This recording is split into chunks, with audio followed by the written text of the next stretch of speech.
Hello students, welcome to all and Urmila Sharma is here and you are watching my channel Learn Accountancy with me। तो dear students, आज मैं आपके लिए क्या है +1 class के अकाउंटेंसी की वीडियो स्टार्ट कर रही हूँ। इसमें देखिए सबसे पहले देखिए जो अकाउंटेंसी सब्जेक्ट है वो आप लोगों के लिए बिल्कुल नया है, क्योंकि 10th क्लास तक आपने जो सब्जेक्ट्स पढ़े हैं उसमें अकाउंटेंसी या बिजनेस से रिलेटेड ऐसे कोई भी टॉपिक्स नहीं है, लेकिन इकोनॉमिक्स का बेसिक्स तो आपको वहाँ पे सिखा दिया गया होगा। 9th-10th में इकोनॉमिक्स है थोड़ी बहुत।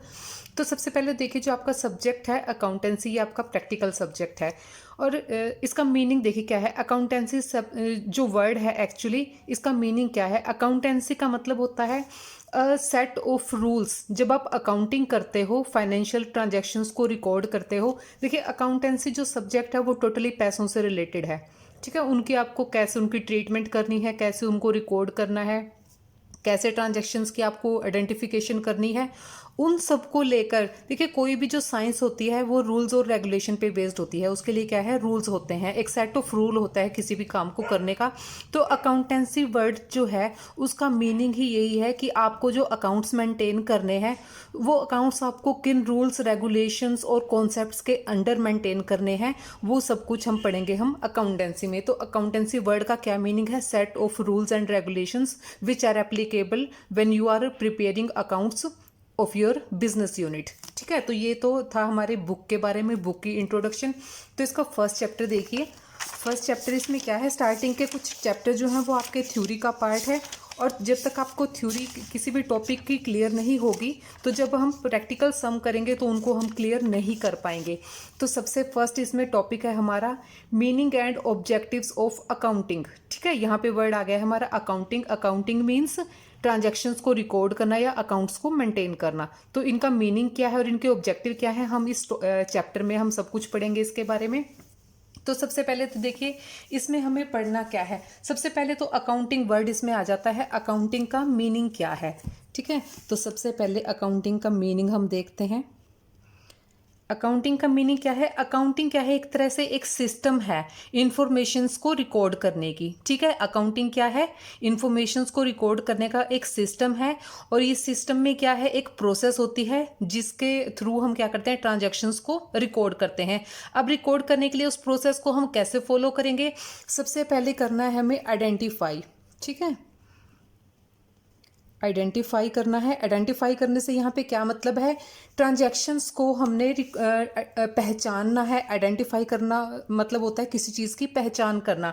तो सबसे पहले तो जब हम अकाउंट्स पढ़ रहे हैं मीन्स हमें किन चीज़ों को आइडेंटिफाई करना है कि वो जो ट्रांजैक्शंस जो बिजनेस में हो रही हैं क्या वो फाइनेंशियल नेचर की हैं या फिर फाइनेंशियल नेचर की नहीं है, ठीक है। आइडेंटिफाई करना है हमें फाइनेंशियल नेचर की ट्रांजैक्शंस का, ठीक है। तो सबसे पहला इसका स्टेप है आइडेंटिफाई करना किस चीज़ को, जो ट्रांजैक्शन बिजनेस में हो रही हैं क्या वो फाइनेंशियल नेचर की हैं। फाइनेंशियल नेचर मींस क्या वो मनी से रिलेटेड है।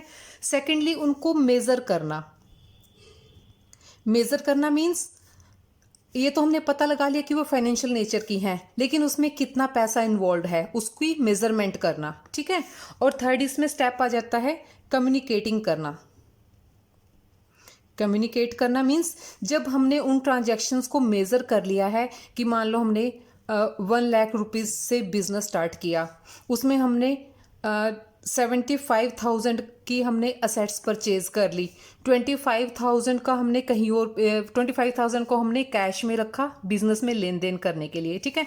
अब ये सारी जो इन्फॉर्मेशन हमने मेज़र की हैं इनको हमने कम्युनिकेट करना है। कम्युनिकेट किसको करना है, वो पर्सन या वो अथॉरिटीज़ जो इन ट्रांजैक्शंस को यूज़ करने वाला है फ्यूचर में डिसीजन लेने के लिए, ठीक है। तो अकाउंटिंग के हमारे यहाँ पे प्रोसेस में 3 बातें आती हैं। सबसे पहले ट्रांजैक्शंस को आइडेंटिफाई करना कि वो क्या फाइनेंशियल नेचर की हैं या नहीं है, एटलीस्ट कम से कम उसका थोड़ा पार्ट तो फाइनेंशियल नेचर होना चाहिए, तभी वो क्या है अकाउंटिंग से रिलेटेड होंगी। सेकेंडली उनको मेज़र करना कि उनमें कितनी मनी उसमें इंक्लूड है, कितनी मॉनेटरी टर्म में वो है, मतलब उनको कितने पैसे उनसे रिलेटेड है, मेन हमें यहाँ पे ये पता लगाना है। और फिर थर्ड इसका स्टेप हो जाता है कम्युनिकेट करना कि जिन लोगों को इसकी ज़रूरत है, जो इनको आगे फ्यूचर में यूज़ करने के लिए, डिसीजन लेने के लिए या कोई और स्टेप करने के लिए, बिजनेस की और एक्टिविटीज़ को इंटरप्रेट करने के लिए वो यूज़ करेंगे, तो उनको कम्युनिकेट करना। तो ये हमारा मीनिंग है अकाउंटिंग का। और इसमें नेक्स्ट आ जाता है कि अकाउंटिंग की ज़रूरत क्या है। नीड क्या है अकाउंटिंग की? अकाउंटिंग की नीड क्या है हमें? देखो भाई, कोई भी बिजनेसमैन है, ठीक है, वो पूरे साल काम करता है, पूरे फाइनेंशियल ईयर काम करता है। पहले आपको फाइनेंशियल ईयर ही बता देती हूँ मैं। फाइनेंशियल ईयर क्या होता है?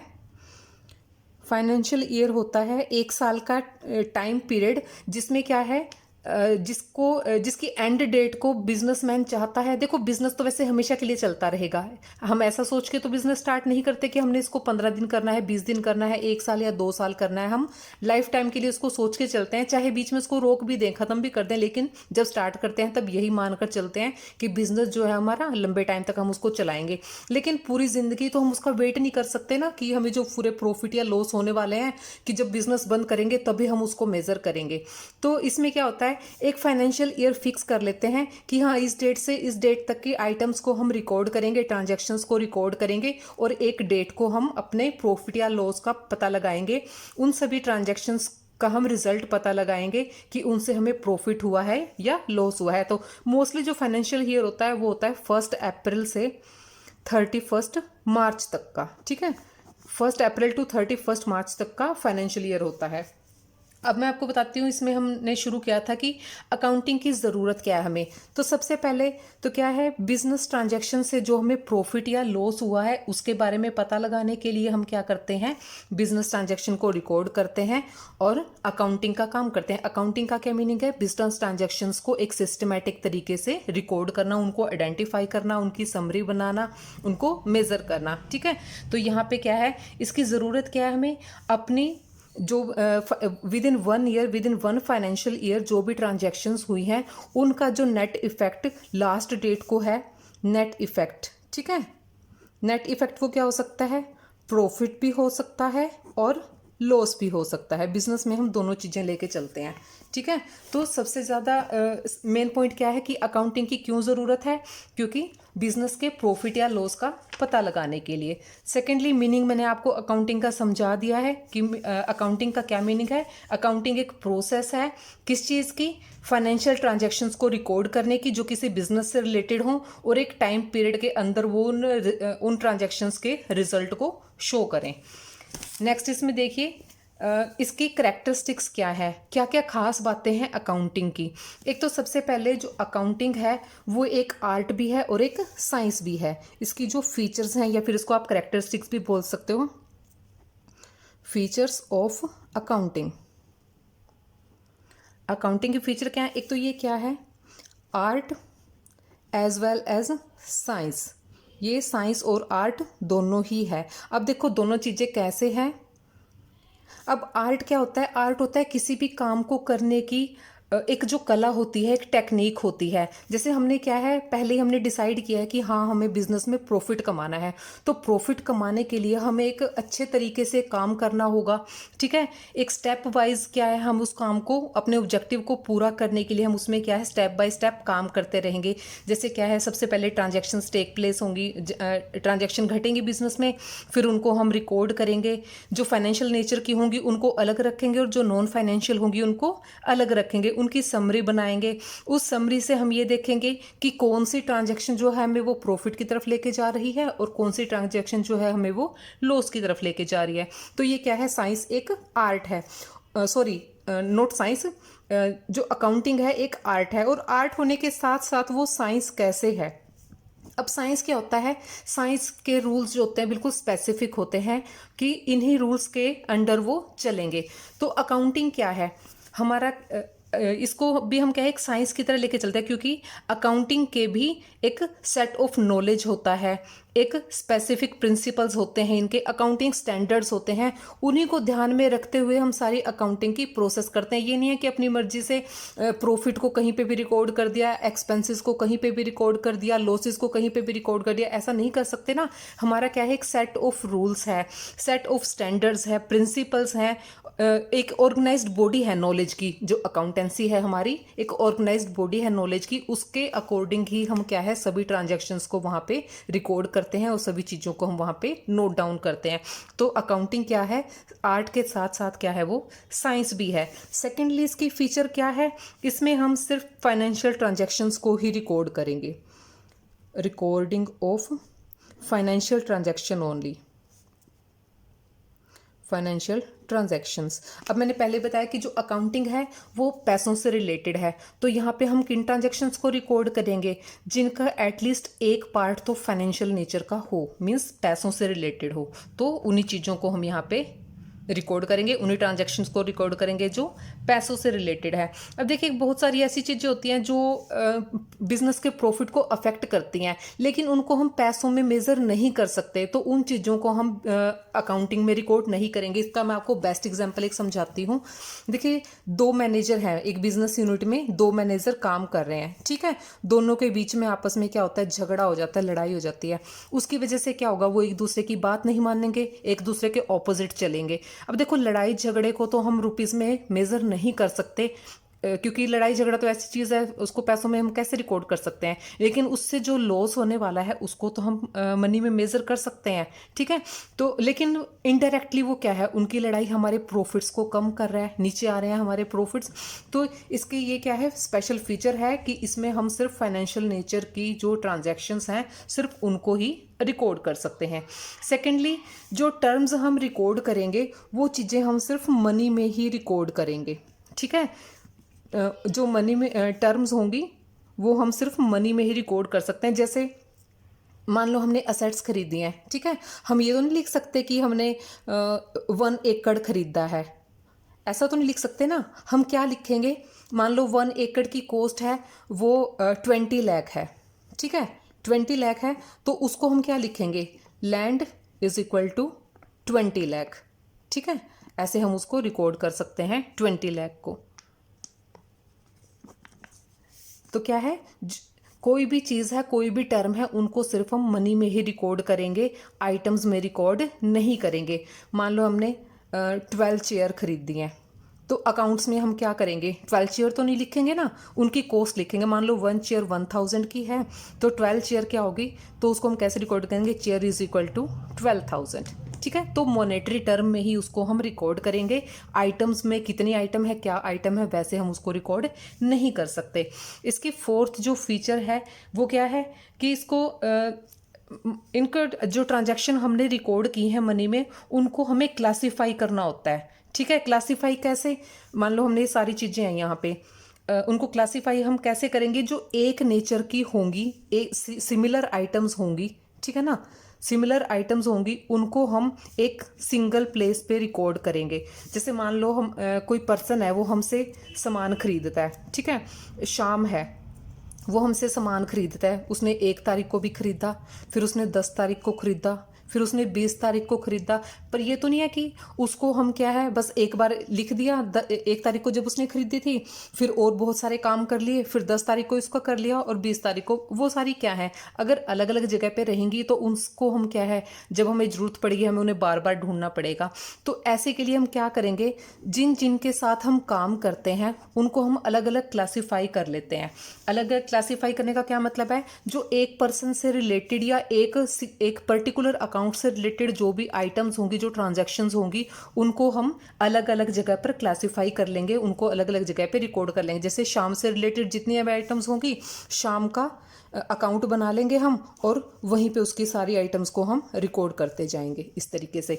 जैसे मान लो लैंड है हमारी, लैंड से रिलेटेड हम कोई भी काम करेंगे, लैंड की परचेज करेंगे, सेल करेंगे, ठीक है, हम यहाँ पे रिकॉर्ड करेंगे कि हमने लैंड को परचेज किया, इतने की लैंड सेल कर दी, ठीक है। तो एक अलग जगह उनको हम क्लासीफाई कर लेंगे, एक तरह की आइटम्स को हम एक जगह पे रिकॉर्ड करेंगे, ठीक है। ये थे हमारी अकाउंटिंग की करैक्टरिस्टिक्स या फीचर्स।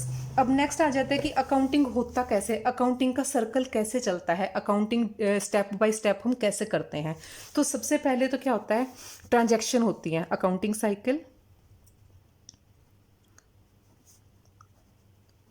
अकाउंटिंग साइकिल कैसे होता है हमारे, सबसे पहले तो क्या होता है, ट्रांजैक्शन होएगी, ठीक है। ट्रांजैक्शन होना मतलब कोई भी काम होना। जैसे आप इसके लिए एग्जांपल मान के चल रहे हो कि हमने कोई गुड्स परचेज किए हैं, ठीक है, पहले उसको खाली उसमें हमने नोट कर लिया कि हाँ इतने ये ट्रांजैक्शन हुई है, उसका हम स्लिप वगैरह काट के दे देंगे कि हमने इतना सामान परचेज किया है। फिर उसके लिए हम क्या करेंगे, ट्रांजैक्शन के बाद उसकी हम करेंगे जर्नल एंट्री। जर्नल एंट्री करेंगे उसकी या उसको जर्नल में रिकॉर्ड करेंगे। जर्नल में रिकॉर्ड करने के बाद एक ट्रांजैक्शन होगी। बिजनेस में ये तो नहीं है कि एक दिन में एक ही काम होता है, एक ट्रांजैक्शन होगी, दूसरी होगी। ए ने सामान बेचा, बी ने खरीदा हमसे, सी हमें दे के गया, लैंड हमने खरीदी, फिर हमने फर्नीचर खरीद लिया, फिर हमने गुड्स सेल कर दी। ऐसे बहुत सारी ट्रांजैक्शन होती रहेंगी, बार बार होती रहेंगी। तो उनको क्या करेंगे, हम उनकी जर्नल एंट्री करेंगे कि हमने गुड्स परचेज करी हैं तो परचेज अकाउंट हमारा डेबिट हो गया, हमने परचेज कर लिया। कैश में पे किया तो कैश को क्रेडिट कर देंगे, बैंक से पे किया तो बैंक को क्रेडिट कर देंगे। ठीक है, वो उसकी जर्नल एंट्री हो जाएगी। जर्नल के बाद जैसे ऐसी बहुत सारी ट्रांजैक्शन हो जाएंगी, उनको फिर हम कहाँ क्लासीफाई करेंगे, लेजर में। लेजर क्या होता है कि एक तरह की ट्रांजैक्शन को एक जगह पर रिकॉर्ड करना। ठीक है, फिर जैसे शाम से रिलेटेड सारी आइटम्स हैं वो शाम के लेज़र में आ जाएंगी। राम से रिलेटेड जितनी ट्रांजैक्शन है उसकी वो राम के लेज़र में आ जाएंगी।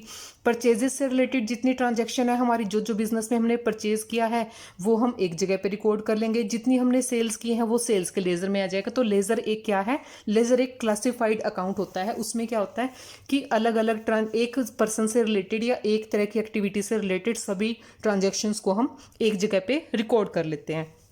फिर उन सभी अकाउंट्स के, जैसे शाम का अकाउंट बन गया, राम का अकाउंट बन गया, राधा का बन गया, परचेज का बन गया, सेल का बन गया, उन सब के क्या है लास्ट में बैलेंस आ जाते हैं कि पूरे साल में मिलाकर या पूरे महीने में मिलाकर हमने क्या है कितनी ट्रांजैक्शन शाम के साथ की, कितने रुपए की राम के साथ की, कितनी हमने परचेज की, कितनी हमने सेल की। ठीक है, क्या क्या हमने प्रॉपर्टीज़ खरीदी। उन सब का जब हम बैलेंस निकाल लेंगे तो वो बैलेंस कहाँ जाते हैं, ट्रायल बैलेंस में। ठीक है, वहाँ पे हमारा बनता है ट्रायल बैलेंस। ट्रायल बैलेंस से हमें क्या है फिर सभी जो जो हमने एक्टिविटीज़ की, जो जो ट्रांजैक्शंस हुई हैं उन सब का बैलेंस हमारे पास आ गया। अब इस बैलेंस से हम बनाएंगे हमारा trading account, profit and loss account और बैलेंस शीट। ठीक है, trading account, profit and loss account और बैलेंस शीट, ये स्टेप हमारा सबसे लास्ट है। और यहाँ तक बनने के बाद फिर से हमारी वही प्रोसेस शुरू हो जाती है। ट्रांजैक्शंस होती हैं, उन ट्रांजैक्शंस को हम जर्नल में रिकॉर्ड करते हैं, जर्नल से फिर लेज़र में रिकॉर्ड करते हैं, लेज़र से फिर उनका ट्रायल बैलेंस बनता है, ट्रायल बैलेंस से फिर उनका क्या है trading and profit and loss account बनता है। और नेक्स्ट देखिए, नेक्स्ट क्या आ जाता है कि अकाउंटिंग के ऑब्जेक्टिव क्या है। मतलब ऑब्जेक्टिव का मतलब होता है कि वो कहाँ कहाँ हमारे लिए यूज़फुल है। तो अकाउंटिंग हमें कहाँ कहाँ यूज़ होती है। सबसे पहले uses of accounting, uses of accounting देखिए, एक तो सबसे पहले तो देखो बिजनेस होता किस लिए है, किस लिए करते हैं हम बिजनेस, प्रॉफिट कमाने के लिए। तो सबसे बड़ी तो इसकी ज़रूरत है हमारी अपने प्रॉफिट और लॉस को कैलकुलेट करना। लेकिन इससे पहले प्रॉफिट और लॉस भी हम तभी कमा पाएंगे जब हम क्या है एक सिस्टम से अपना काम करेंगे। तो सबसे पहला यूज़ क्या है अकाउंटिंग का, systematic record of business transaction, systematic record of business transactions. ठीक है, सिस्टम से हम सभी ट्रांजैक्शंस को रिकॉर्ड करेंगे। सेकंड इसका ऑब्जेक्टिव क्या है, सेकंड यूज़ क्या है, हमारे प्रॉफिट एंड लॉस, प्रॉफिट होगा या लॉस होगा उसको कैलकुलेट करना। ठीक है, सेकंड इसका क्या यूज़ है, प्रॉफिट एंड लॉस को कैलकुलेट करना। अब क्या है, हमने पूरे साल में क्या क्या ट्रांजैक्शंस की हैं, खर्चे ज़्यादा हुए हैं हमारे, या फिर हमने रिसिप्ट ज़्यादा की है, लॉस ज़्यादा हुआ है, या फिर प्रॉफिट ज़्यादा हुआ है। वो सारी चीज़ें हमें यहाँ से पता चलेगा। कितनी हमने परचेज़ की हैं गुड्स, कितनी हमने सेल की हैं, किसी पर्टिकुलर पीरियड में हमने क्या क्या जो ट्रांजैक्शन है वो सारी की हैं। उन सब का जो नेट रिज़ल्ट होता है वो होता है हमारा प्रॉफिट या फिर लॉस। तो यहाँ पे क्या है, इसका अकाउंटिंग का जो सेकंड बेस्ट यूज़ है वो क्या है, प्रॉफिट एंड लॉस को कैलकुलेट करना। थर्ड क्या है, जो हमने प्रॉफिट या लॉस कमाया है, अगर प्रॉफिट कमाया है तो वो उसके पीछे क्या क्या स्पेशल रीज़न रहे हैं जिन्होंने हमारे प्रॉफिट को इंक्रीज़ किया है। तो हम क्या करेंगे, जिन चीज़ों ने हमारे प्रॉफिट को इंक्रीज़ किया है उन पे हम ज़्यादा फोकस करेंगे ताकि हम फ्यूचर में अपने प्रॉफिट्स को बढ़ा सकें। और अगर हमारा लॉस भी आ गया है तो वो भी हमारे लिए क्या है, यूज़फुल रहेगा। फ्यूचर में हम उन्हीं ट्रांजैक्शंस पर पूरा ध्यान देंगे जो जो क्या है जिन्होंने हमारा लॉस कर दिया है, उनके ऊपर पूरा कंट्रोल करने के लिए। ठीक है, तो क्या है थर्ड इसका जो बेस्ट यूज़ है अकाउंटिंग का, ये करने के लिए कि हमें अगर प्रॉफिट या लॉस हुआ है, प्रॉफिट को हमें कैसे बढ़ाना है और लॉस को कैसे हमें कम करना है, उन सब चीज़ों को आइडेंटिफाई करके आगे फर्दर स्टेप उठाना। अब देखो प्रॉफिट एंड लॉस का पता चल गया, ठीक है।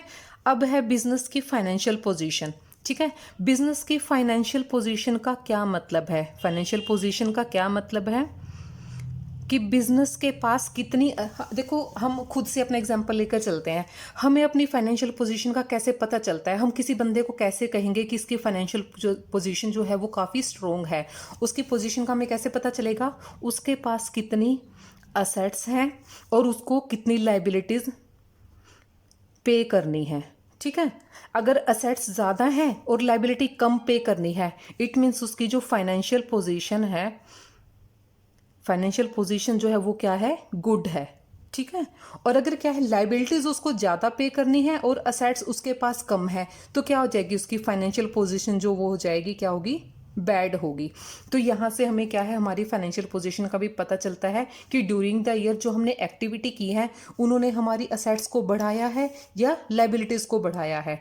अगर हमारी असेट्स बढ़ रही हैं तो इट मीन्स हमारी फाइनेंशियल पोजीशन स्ट्रॉन्ग हो रही है, और अगर हमारी लाइबिलिटीज़ ज़्यादा बढ़ रही हैं और असेट्स में इंक्रीज नहीं हो रहा, इट मीन्स हमारी फाइनेंशियल पोजीशन जो है वो अच्छी नहीं है। और इससे हमें क्या पता चलेगा?